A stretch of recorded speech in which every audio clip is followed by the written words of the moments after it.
আজ আসুন আমরা উপদেশের এই শিরোনামের দ্বারা ঈশ্বরের বাক্য ভাগ করি, যারা ঈশ্বরের বাক্যের উপর নির্ভর করে এবং যারা করে না। এই বিষয়ের দ্বারা আসুন আমরা তাদের পরিণাম দেখি, যারা ঈশ্বরের বাক্যের উপর নির্ভর করেছিল এবং যারা করেনি। ঈশ্বরের বাক্যের মধ্যে মহান শক্তি আছে। ঈশ্বরের বাক্য মৃতদের উত্থাপিত করে। ঈশ্বরের বাক্যের মধ্যে স্বর্গের করা পাপের ক্ষমা দেওয়ার সামর্থ্য আছে, আমাদের অনন্ত জীবন দেওয়ার এবং স্বর্গরাজ্যে পরিচালনা করার সামর্থ্য আছে। ঈশ্বরের বাক্যের মধ্যে আমাদের স্বর্গের রাজকীয় যাজক বানানোর সামর্থ্যও আছে।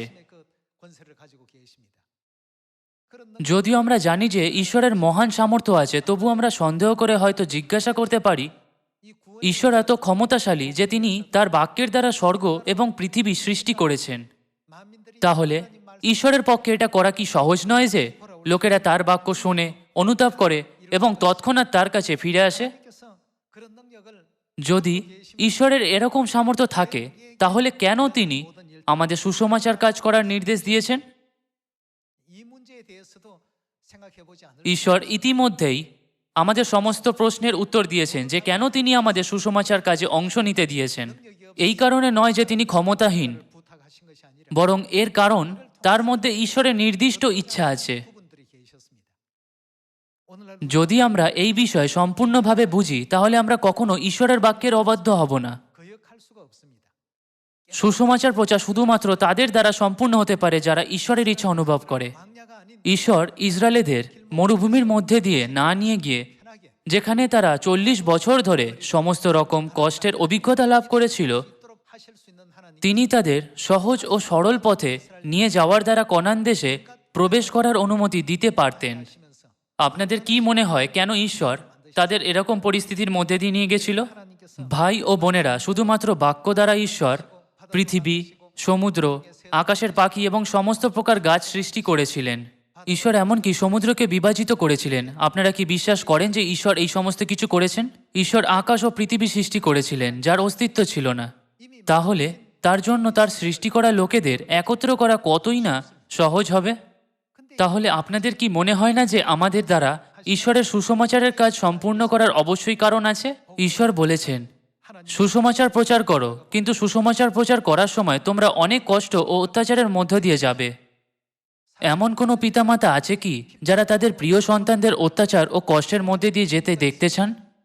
কোনো পিতামাতা এটা দেখতে চাইবে না। তা সত্ত্বেও যে কারণে ঈশ্বর আমাদের এরকম কষ্টের মধ্য দিয়ে যেতে দিয়েছেন, সেটা 3500 বছর আগে ইসরায়েলদের মিশর থেকে মুক্তি হয়ে কনান দেশে প্রবেশ করার ইতিহাসে দেখতে পারি, যা একটা ছায়া হিসেবে দেওয়া হয়েছে। লোকেরা যারা ঈশ্বরের বাক্যের উপর নির্ভর করে, তারা সবসময় তাদের জীবনে চমৎকারের সাক্ষী হয়। কিন্তু যারা ঈশ্বরের বাক্যের উপর নির্ভর না করে অবাধ্যতায় জীবনযাপন করে, তাদের নারকীয় পরিবেশে বাঁচা ছাড়া উপায় থাকে না।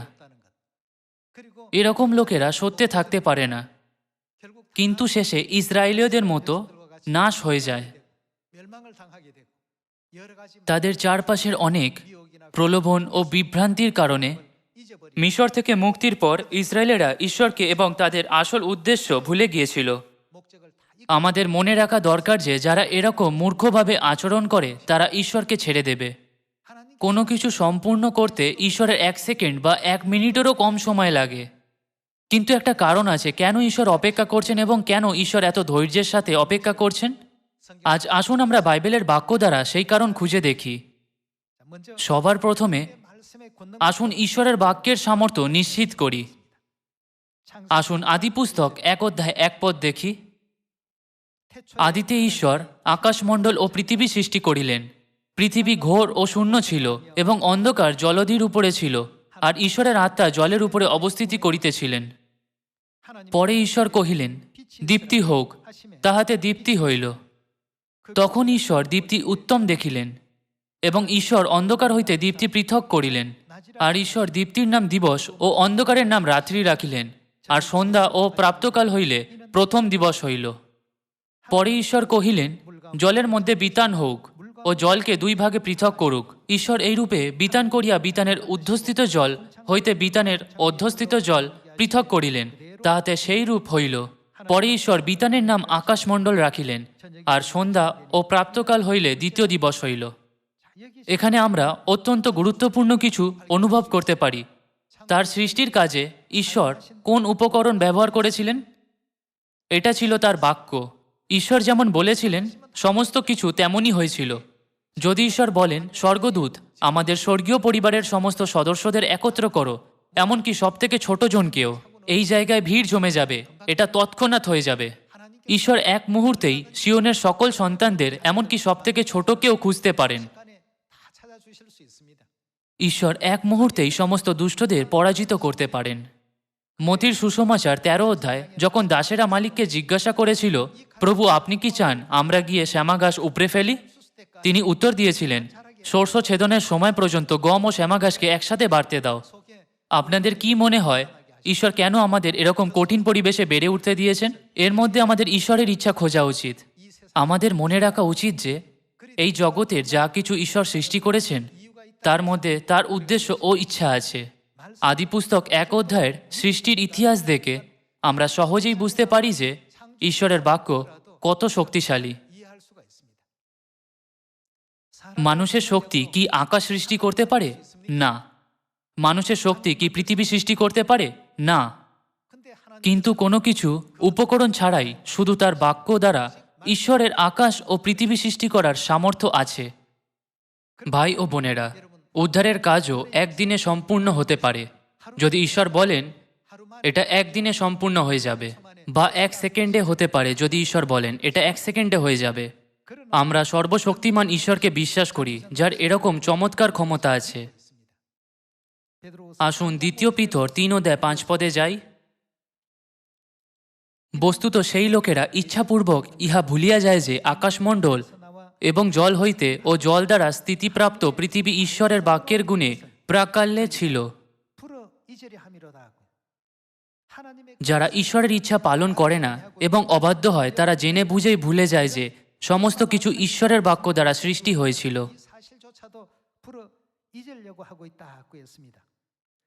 2 পিতর 3 অধ্যায় জোর দেওয়া হয়েছে যে আকাশ ও পৃথিবী ঈশ্বরের বাক্য দ্বারা তৈরি হয়েছে।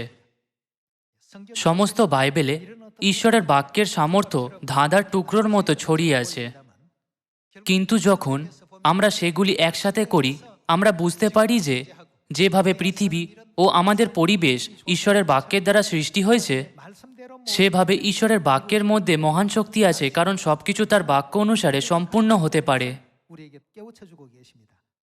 আসুন লুকের সুসমাচার 5 অধ্যায় 1 পদ দেখি। একদা যখন লোকসমূহ তাহার উপরে চাপাচাপি করিয়া পড়িয়া ঈশ্বরের বাক্য শুনিতেছিল, তখন তিনি গিনেশ্বরদ হ্রদের কূলে দাঁড়াইয়াছিলেন, আর তিনি দেখিলেন হ্রদের ধারে 2 খান নৌকা রইয়াছে, কিন্তু ধীবরেরা নৌকা হইতে নামিয়া গিয়া জাল ধুইতেছিল। তাহাতে তিনি ওই 2-এর মধ্যে একখানিতে সিমনের নৌকাতে উঠিয়া স্থল হইতে একটু দূরে যাইতে তাহাকে বিনতি করিলেন, আর তিনি নৌকায় বসিয়া লোকসমূহকে উপদেশ দিতে লাগিলেন। পরে কথা শেষ করিয়া তিনি সিমনকে কহিলেন, তুমি গভীর জলে নৌকা লইয়া চলো, আর তোমরা মাছ ধরিবার জন্য তোমাদের জাল ফেলো।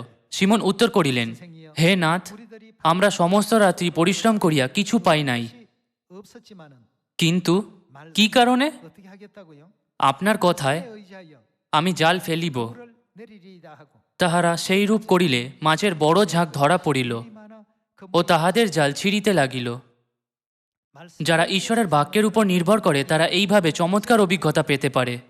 অন্যদিকে যারা তার বাক্যের অবাধ্য হয় তারা স্বর্গরাজ্য দেখতে পারে না, কিন্তু সবসময় যন্ত্রণাদায়ক ও হতাশাজনক পরিস্থিতিতে থাকে।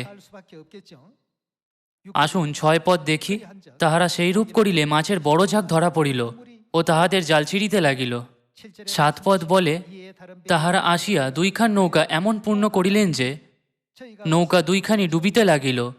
তাহা দেখিয়া সিমন পিতর যিশুর জানুর উপরে পড়িয়া কহিলেন, আমার নিকট হইতে প্রস্থান করুন, কেননা হে প্রভু, আমি পাপী। পিতর সারা রাত একটাও মাছ ধরতে পারেননি, কিন্তু যখন তিনি হঠাৎ একটা বড় সংখ্যায় মাছ ধরেছিলেন, তিনি তৎক্ষণাৎ জেনেছিলেন যে এটা একটা চমৎকার শক্তির জন্য ঘটেছে। তারপর তিনি স্বীকার করেছিলেন, আমি একজন পাপী মনুষ্য। কিভাবে একজন পবিত্র ব্যক্তি এই পাপীর কাছে আসতে পারে? দয়া করে চলে যান। ভাই ও বোনেরা, যারা ঈশ্বরের বাক্যের উপর নির্ভর করে বাঁচে তারা সবসময় এরকম শক্তির অভিজ্ঞতা লাভ করে, যেমন পিতর করেছিলেন। যারা ঈশ্বরের বাক্যর শক্তির অনুভব করে তারা তার বাক্যের অনুসারে বাঁচার প্রচেষ্টা করবে, যেমন প্রেরিত পিতরের ক্ষেত্রে হয়েছিল। প্রেরিত যোহনও ঈশ্বরের বাক্যের সামর্থ্যের বিষয় আমাদের বলেছেন, যা আমাদের প্রতিদিনের জীবনে আমরা অভিজ্ঞতা লাভ করতে পারি। যোহন 2 অধ্যায় 1 পদ দেখি। আর তৃতীয় দিবসে গালিলের কান্না নগরে এক বিবাহ হইল এবং যিশুর মাতা সেখানে ছিলেন। আর সেই বিবাহে যিশুর ও তাহার শিষ্যগণেরাও নিমন্ত্রিত হইয়াছিল। পরে দ্রাক্ষারসের অকুলান হইলে যিশুর মাতা তাহাকে কহিলেন, উহাদের দ্রাক্ষারস নাই। যিশু তাহাকে বলিলেন, হে নারী, আমার সঙ্গে তোমার বিষয় কি? আমার সময় এখনো উপস্থিত হয় নাই। তাহার মাতা পরিচারক দিগকে কহিলেন, সেখানে যিহুদীদের সূচীকরণ রীতি অনুসারে পাথরে 6টা জ্বালা বসানো ছিল, তাহার এক একটাতে 2-3 মণ করিয়া জল ধরিত। যিশু তাহাদিওকে বলিলেন, ওই সকল জ্বালায় জল পুরো। তাহারা সেইগুলি কানায় কানায় পূর্ণ করিল। পরে তিনি তাহাদিওকে বলিলেন, এখন উহা হইতে কিছু তুলিয়া ভোজাদক্ষের নিকটে লইয়া যাও। তাহারা লইয়া গেল। ভোজাদক্ষ যখন সেই জল, যাহা দ্রাক্ষারস হইয়া গিয়াছিল, আস্বাদন করিলেন। আর তাহা কোথা হইতে আসিল তাহা জানিতেন না, কিন্তু যে পরিচারকেরা জল তুলিয়াছিল তাহারা জানিত। তখন ভোজাদক্ষ বরকে ডাকিয়া কহিলেন, সকল লোককেই প্রথমে উত্তম দ্রাক্ষারস পরিবেশন করে এবং যথেষ্ট পান করাইলে পর তাহা অপেক্ষা কিছু মন্দ পরিবেশন করে তুমি উত্তম দ্রাক্ষারস এখনো পর্যন্ত রাখিয়াছ। এইরূপে যিশু গালিলে কান্নাতে এই প্রথম চিহ্নকার্য সাধন করিলেন, নিজ মহিমা প্রকাশ করিলেন, আর তাহার শিষ্যরা তাহাকে বিশ্বাস করিলেন। ঈশ্বরের বাক্যের সামর্থ্য হল চমৎকার।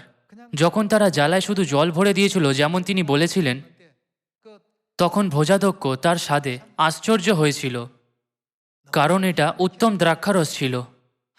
ঈশ্বর যখন যেমন চান তেমনই সবকিছু করতে পারেন। আমরা হয়তো চিন্তা করতে পারি, যদি ঈশ্বর একেবারে সমস্ত দুষ্টদের নাশ করেন, ধার্মিকদের মনোনীত করেন এবং তাদের স্বর্গে নিয়ে যান, তাহলে এটা শুধু একদিনে সম্পূর্ণ হতে পারবে। কেন ঈশ্বর এরকম করছেন না?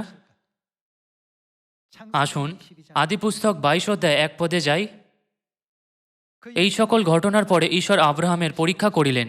তিনি তাহাকে কহিলেন, হে আব্রাহাম। তিনি উত্তর করিলেন, দেখুন এই আমি। তখন তিনি কহিলেন, তুমি আপন পুত্রকে, তোমার অদ্বিতীয় পুত্রকে, যাহাকে তুমি ভালোবাসো, সেই ঈশাকে লইয়া মরিয়া দেশে যাও এবং তথাকার যে এক পর্বতের কথা আমি তোমাকে বলিব, তাহার উপরে তাহাকে হোমার্তে বলিদান করো।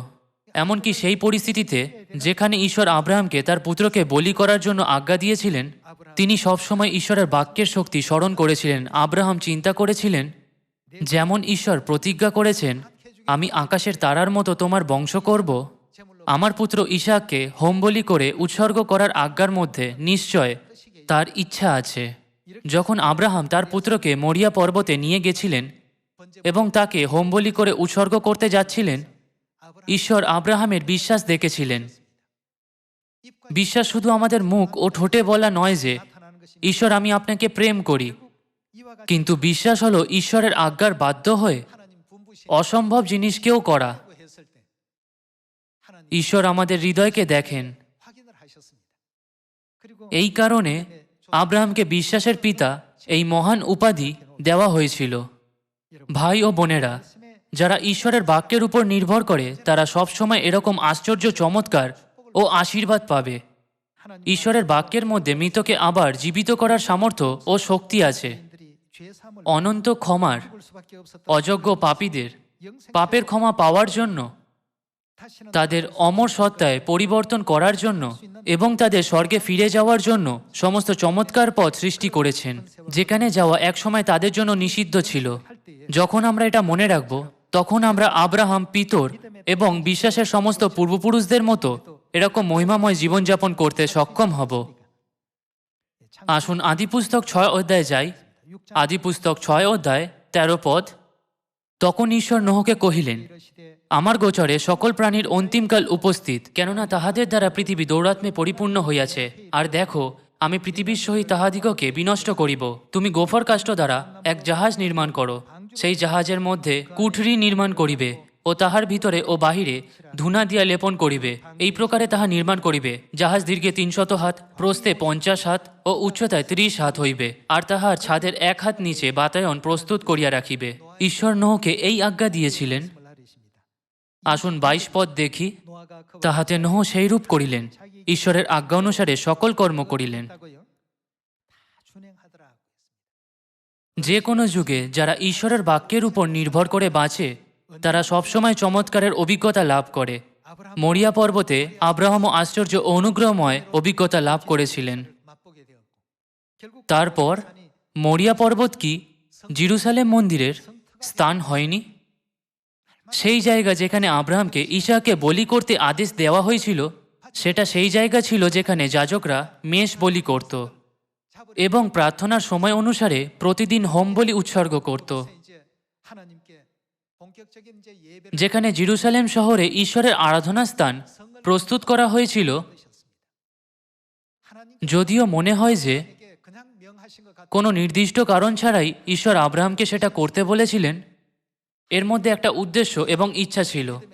পুরাতন নিয়মের সময় বিশ্বাসের পূর্বপুরুষদের জীবনে ঈশ্বর ভবিষ্যবাণীগত অর্থ রেখেছেন। 1500 বছরের সময় ধরে মেষ, ছাগল এবং অন্য পশু বলিদানের দ্বারা ঈশ্বর কি যিশুর বলিদানের একটা ভবিষ্যবাণী প্রকট করেননি? এটা আমাদের দেখানোর জন্য ছায়া ছিল যে যীশু খ্রিস্ট একমাত্র পুত্র, যিনি হলেন আসল, তিনি ক্রুশে বলিদান হবেন।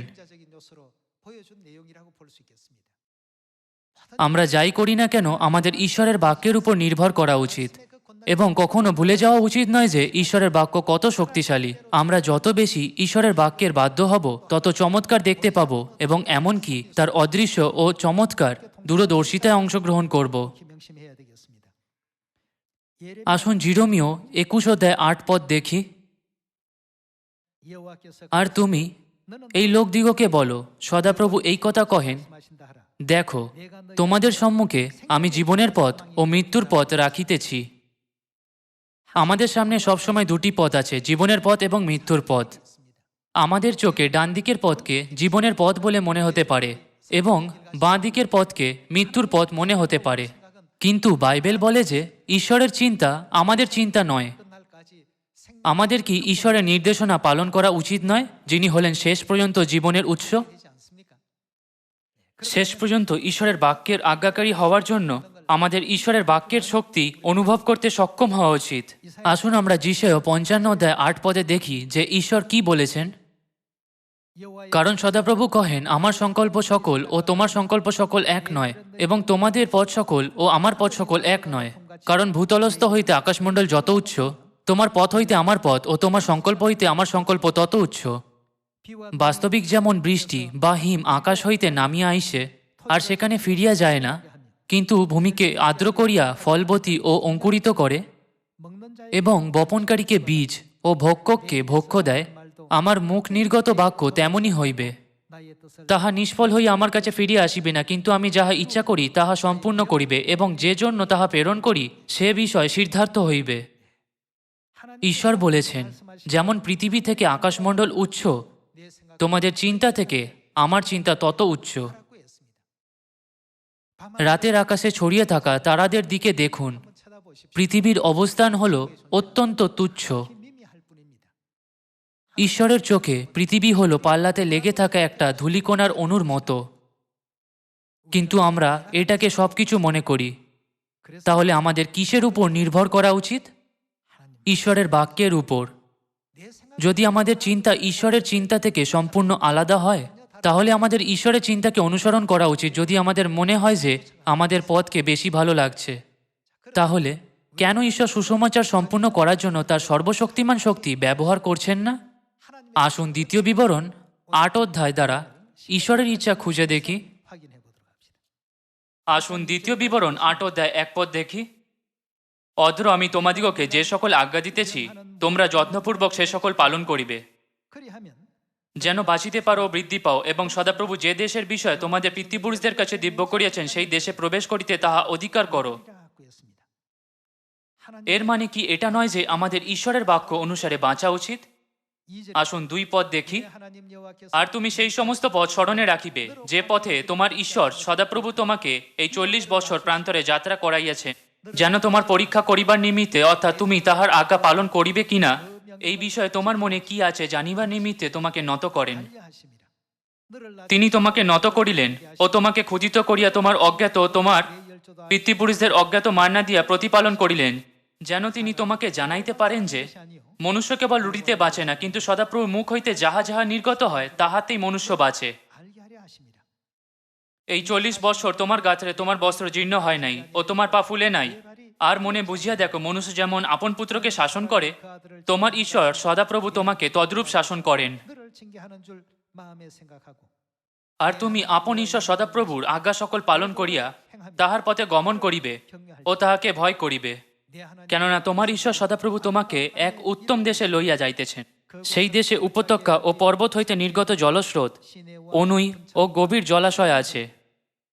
সেই দেশে গোধূম, জব, দ্রাক্ষালতা, ডুমুর গাছ ও দারিম্ব এবং তৈলদায়ক জিত বৃক্ষ ও মধু উৎপন্ন হয়। সেই দেশে আহারের বিষয় ব্যয়কুণ্ঠ হইতে হইবে না, তোমার কোনো বস্তু অভাব হইবে না। সেই দেশের প্রস্তুত লৌহ ও তথাকার পর্বত হইতে তুমি পিতল খুঁদিবে, আর তুমি ভোজন করিয়া তৃপ্ত হইবে, এবং তোমার ঈশ্বর সদাপ্রভু দত্ত সেই উত্তম দেশের নিমিত্ত তাহার ধন্যবাদ করিবে। সাবধান, তোমার ঈশ্বর সদাপ্রভুকে ভুলিও যাইও না। আমি অদ্র তাহার যে সকল আজ্ঞা, শাসন ও বিধি তোমাকে দিতেছি, সে সকল পালন করিতে ত্রুটি করিও না। বাইবেল সাক্ষ্য দেয় যে একটা কারণ ছিল কেন ঈশ্বর ইসরায়েলেদের সহজ ও সরল পথে কানান দেশে প্রবেশ করান। অনুমতি দেওয়ার বদলে তাদের 40 বছর ধরে মরুভূমিতে ঘুরিয়েছিলেন। তাদের মরুভূমিতে ঘুরিয়েছিলেন। ঈশ্বর কখনো তাদের নম্র করেছিলেন, কখনো ক্ষুধার্ত রেখেছিলেন, এমনকি স্বর্গ থেকে মান্না দিয়ে খাইয়েছিলেন, যা তারা আগে কখনো দেখেনি। এইভাবে ঈশ্বর ইসরায়েলেদের পরীক্ষা করেছিলেন তার প্রতি তাদের বিশ্বাস আছে কিনা। একইভাবে যাদের ঈশ্বরের প্রতি বিশ্বাস নেই, তারা স্বর্গরাজ্যে প্রবেশ করতে পারবে না। প্রান্তরে বিশ্বাস না থাকা লোকেদের বাদ দেওয়া হয়েছিল। যেহেতু তাদের ঈশ্বরের প্রতি বিশ্বাস ছিল না, তাই যখন তাদের মতামত ঈশ্বরের থেকে আলাদা হয়েছিল বা তাদের অসুবিধা সমাধান হয়নি, তারা তার অবাধ্য হয়েছিল।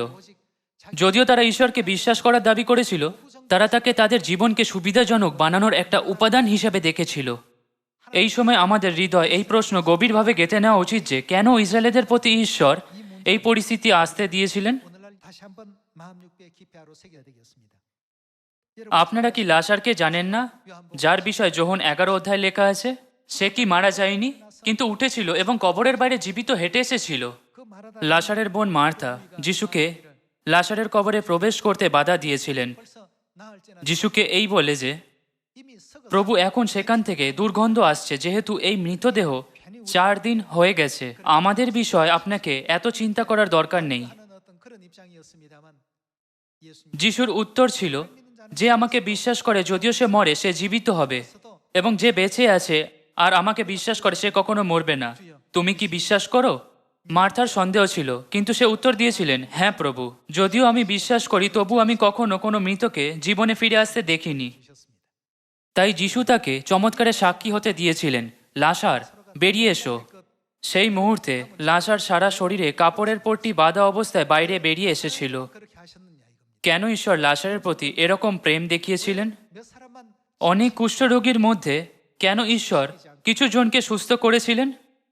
ঈশ্বর শুধু আশ্চর্য কাজের দ্বারা অনেক লোককে তাকে বিশ্বাস করাতে চাননি।